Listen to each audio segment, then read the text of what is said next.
గురుగారు నమస్కారం అండి. జై వీరబ్రహ్మ జై. నమస్కారం తల్లి. గురుగారు మామూలుగా ఇంట్లో కర్పూరం వాడుతూ ఉంటాం పూజాది కార్యక్రమాలలో. అయితే పచ్చ కర్పూరం కూడా ఎక్కువగా ఉపయోగిస్తూ ఉంటారు. ముఖ్యంగా ఏంటంటే మంచి సువాసన కూడా వస్తుంది కాబట్టి ఆ పచ్చ కర్పూరం స్మెల్ పీల్చుకోవడం వల్ల కూడా మంచిదని చెప్పి కొంతమంది వాడుతూ ఉంటారు. కానీ అది నిత్య జీవితంలో వాడుకోవచ్చా లేదంటే పూజకి మాత్రమే వాడాలా? అసలు పచ్చ కర్పూరం యొక్క ప్రాముఖ్యత, అది ఏ విధంగా ఉపయోగించాలి అనేది మాకు ఈరోజు తెలియజేస్తారా? సుగంధ పరిమళాలకు సంబంధించినటువంటి వాటిలో కర్పూరం, పచ్చకర్పూరం ఒకటి. దైవ సంబంధమైనటువంటి పూజాది క్రతువులు ఎక్కువగా మనం వినియోగిస్తూ ఉంటాం.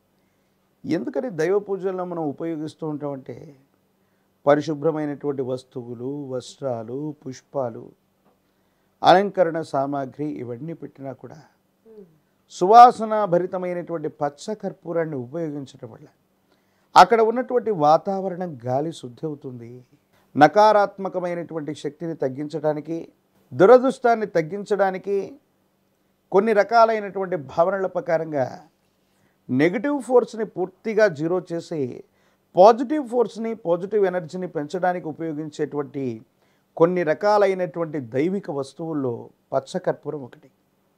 ప్రత్యేకించి విశేషవంతమైన జనాకర్షణ, ధనాకర్షణ కలగడానికి కూడా అదృష్టకరమైనటువంటి మహాలక్ష్మి అమ్మవారి యొక్క అనుగ్రహంతో ఉన్నటువంటి దైవిక సంపదల్లో కూడా ఈ పచ్చకర్పూరాన్ని ప్రామాణికంగా మనం చెప్పచ్చు.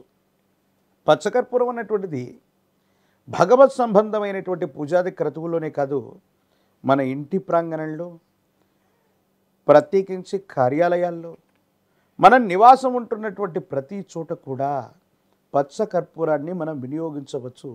దాంట్లో ఎటువంటి సందేహం కూడా లేదు. కర్పూరం అన్నటువంటిది సహజ సిద్ధంగానే కాసేపు గాలిలో ఉంచగానే గాలిలో కరిగిపోతూ తనలో ఉన్నటువంటి అద్భుతమైనటువంటి ఆ సువాసనని, ఆ వాతావరణం మొత్తాన్ని కూడా వ్యాపింపజేసేటువంటి లక్షణం ఉంటుంది. అటువంటి లక్షణం ఉన్నటువంటి చోట శ్వాసక్రియ ద్వారా మనిషి కానీ, చుట్టూ ఉన్నటువంటి పరిసరాల్లో ఉన్నటువంటి సకారాత్మక, నకారాత్మకమైనటువంటి శక్తులు ఈ అద్భుతమైనటువంటి తేజోవంతమైనటువంటి వాసన వల్ల దైవీ శక్తులన్నీ కూడా యాక్టివేట్ అవుతాయి. నకారాత్మకమైనటువంటి శక్తులన్నీ కూడా వెళ్ళిపోతాయి. అందుకని దిష్టి తీసే సందర్భంలో అవ్వచ్చు, హారతినిచ్చేటువంటి సందర్భంలోనూ అవ్వచ్చు, భగవంతుడికి కూడా కర్పూరంతోనే హారతిస్తూ ఉంటాం. కర్పూరంలో ఉన్నటువంటి మరో ముఖ్యమైనటువంటి అంశం, సైంటిఫిక్ రీజన్ ఏంటంటే విపరీతమైనటువంటి కార్బన్ డైఆక్సైడ్ అక్కడ నుండి వెళ్ళిపోవడానికి కర్పూరాన్ని వెలిగించినప్పుడు నలుపు రంగులో ఉన్నటువంటి విశేషవంతమైనటువంటి ఆ జ్వాల పైభాగంలో పొగలు మనం చూస్తూ ఉంటాం. ఏ ప్రాంగణంలోనైతే కర్పూరాన్ని మనం వెలిగిస్తామో అక్కడ ఉన్నటువంటి కార్బన్ డైఆక్సైడ్ వెంటనే బయటికి వెళ్ళేటువంటి ప్రయత్నంలో భాగంగా దట్టని నల్లని కాటుక వర్ణంలో మనం చూసేటువంటి పరిస్థితి ఉంటుంది. అంటే నిజంగా సైంటిఫిక్ రీజన్స్లో కార్బన్ డైఆక్సైడ్ అన్నటువంటిది ఒక విషవాయువు అయితే ఎక్కడ కర్పూరాన్ని వెలిగిస్తున్నాం వెంటనే ఆ చుట్టూ ప్రాంగణాల్లో ఉన్నటువంటి కార్బన్ డైఆక్సైడ్ బయటకు వెళ్ళిపోతుందంటే నకారాత్మకమైనటువంటి శక్తిని కూడా కర్పూరం వేగవంతంగా ఆ ప్రాంగణాన్ని శుద్ధి చేసి బయటకు పంపించేటువంటి ప్రయత్నం జరుగుతుంది. కనుక ఇది అద్భుతమైన దైవిక వస్తువు. మహాలక్ష్మి అమ్మవారి యొక్క అనుగ్రహం పొందడానికి విశేషవంతమైనటువంటి ధనాకర్షణకి సూత్రం. అందుకే అతి ప్రాచీనమైనటువంటి సాంప్రదాయాలు తెలిసినటువంటి వ్యాపారులు పచ్చకర్పూరాన్ని గళ్ళపెట్టెలో ఉంచుకోవటం, లక్ష్మీ దైవస్థానమైనటువంటి కుబేర స్థానంలో ఉంచటం, ధనాన్ని నిల్వబెట్టే ప్రతి చోట కూడా కర్పూరాన్ని ఉంచటం, దోష పరిహారం కోసం ఇలవేల్పు దేవతా స్వరూపాలు అవ్వచ్చు, ఇష్ట దేవతా స్వరూపాలు అవ్వచ్చు, ఇతరత్ర దేవగణాలన్నిటికీ కూడా కర్పూరంను, పచ్చ కర్పూరాన్ని తాంబూలంలో ఇవ్వటం వల్ల దోష పరిహారం కూడా అవుతుంది.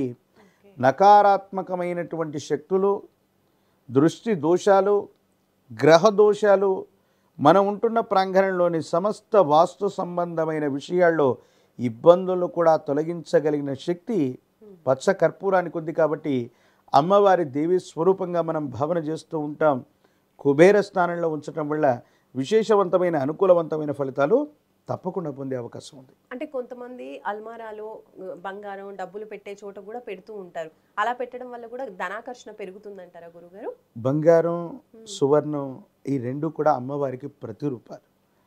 మహాలక్ష్మి అమ్మవారి యొక్క ప్రతిరూపమైనటువంటి చోట వీటిని ఉంచటం వల్ల నగలు మనం తాకట్టు పెడుతూ ఉంటాం. పుస్తెల తాడును కూడా తాకట్టు పెట్టవలసిన ఆర్థిక సంక్షోభాలు మన దైనందిన జీవితంలో ఉంటూ ఉంటాయి. ఎప్పుడైతే ధనం అన్యాయకరమైనటువంటి పరిస్థితుల్లో ఖర్చు అయిపోతున్నా, ధనం మిగలకపోయినా, బంగారు ఆభరణాలు పదే పదే బ్యాంకుల్లో తాకట్టు పెట్టవలసినటువంటి పరిస్థితి వస్తున్న గళ్ళు ఉప్పు కానీ, పచ్చ కర్పూరం ఉన్నటువంటి చోట కానీ వీరెండింటినీ కనుక విడిగా ఆ విధంగా ఉంచగలిగితే ధనం నిల్వగా ఉంటుంది. బంగారు ఆభరణాలు తాకట్టు పెట్టవలసినటువంటి దుస్థితులు తప్పుతాయని పెద్దలు చెప్పారు. అటువంటి విశేషవంతమైనటువంటి నకారాత్మకమైన శక్తులు తొలగిపోయి ధనం నిల్వ ఉండటానికి, బంగారు ఆభరణాలు మన ఇంటే ఉండడానికి, మన కుటుంబ సభ్యులు ధరించడానికి వీలుగా ఉంటుంది. కాబట్టి అలాంటి దైవీ సంబంధమైనటువంటి మహాలక్ష్మి స్వరూపమైనటువంటి సువర్ణం, ధనం నిల్వ ఉన్నటువంటి ఒక చోట తప్పనిసరిగా పచ్చకర్పూరాన్ని ఉంచడం ఆనవాయితీగా ఉంటుంది. రైట్, ధన్యవాదాలు గురుగారు. జై వీరబ్రహ్మ, జై గోవింద పంపజై. చూసారు కదండి పచ్చకర్పూరం ఉపయోగాలు. ఇది పూజాది కార్యక్రమాల్లోనే కాకుండా ఇలా చక్కగా ధనం ఆకర్షించడానికి, అలాగే బిజినెస్ బాగుండడానికి కూడా ఎన్నో రకాలుగా ఉపయోగిస్తూ ఉంటారు. ఎటువంటి దోషం అనేది లేదు అని గురుగారు తెలియజేస్తున్నారు. చూస్తూనే ఉండండి సుమన్ టీవీ. నమస్తే.